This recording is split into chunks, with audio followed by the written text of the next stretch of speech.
آج تو we want ساڈا پرووائڈ کرتا ہے کہ اگر کوئی بھی قبیلہ، اگر کوئی بھی کمیونٹی، اگر وہ ڈاؤن ٹراڈن ہے، اگر وہ ویکر سیکشن ہے، اگر وہ آئسولیشن کے اندر ہے، تو ہندوستان کا آئین دفعہ 341 کے تحت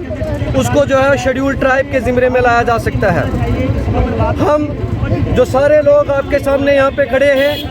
ہم ایک قبیلے سے تعلق رکھتے ہیں جس قبیلے کا نام پہاڑی قبیلہ ہے، اور یہ قبیلہ رجوری، پونچھ،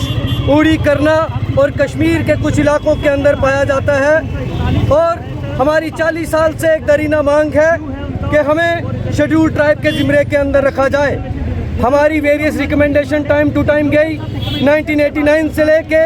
2019 تک لگاتار یہاں کے چاہے کوئی گورنر رہے، چاہے یہاں کے چیف منسٹر رہے، ہندوستان کے وزیر اعظم رہے، سب نے جو ہے ہمارے اس کاز کو ہمیشہ پلیڈ کیا،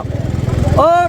ہماری یہاں کی سوشیو اکنامک جو ہماری ایتھنک کریکٹر، ہمارے S L but committee, professor Amin committee, چاہے انٹرلوکیٹر کی رپورٹ، اور ہر قسم کی جو ہماری جو انگریڈینٹ، جو بیسک انگریڈینٹ فلفل کرنے کے لیے، ایک ٹرائب کو ڈکلیئر کرنے کے لیے جو اس زمرے میں جو چیزیں آتی ہیں وہ ہم کوالیفائی کرتے ہیں۔ اور آپ نے پچھلے کچھ دنوں کے اندر دیکھا ہوگا کہ ہمارے ہوم منسٹر آف انڈیا جناب امت شاہ صاحب نے اس جموں کے اندر آ کے یہ کہا کہ پہاڑی قبیلے کو ان کا حق دیا جائے گا۔ ہم ان کے بڑے شکر گزار اور مشکور اور ممنون ہیں، اور ہمیں لگتا ہے کہ جلد ہی جو سینٹرل گورنمنٹ ہے وہ ہمیں اپنا حق دے گی۔ لیکن آج ہم یہاں پہ جو اکٹھا ہوئے ہیں، ہماری یہ مانگ ہے کہ ہمارے وہ بھائی جو اس وقت ہمارے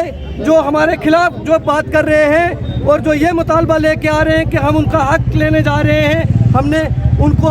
ہمارے لیڈران نے بھی اور ہمارے سارے لوگوں نے اس چیز کو کلیریفائی کیا ہے کہ ہم ان کے حق کو جو ہے وہ کسی طرح ان کی جو ہے حق تلفی جو ہے وہ نہیں کرنا چاہتے۔ لیکن جو لوگ ہمارے خلاف جو ہے وہ ایک مہم چلا رہے ہیں، ہم ان کو یہ کہنا چاہتے ہیں کہ آپ کے جو بھی بڑے لیڈر ہیں، چاہے وہ چودھری طالب صاحب ہو، چاہے وہ میاں الطاف صاحب ہوں، چاہے وہ چودھری اکرم صاحب ہوں، چاہے وہ جاوید رانا صاحب ہوں، سب نے پہاڑیوں کے ساتھ ان کے ساتھ شانہ بشانہ چلنے کی اور ان کو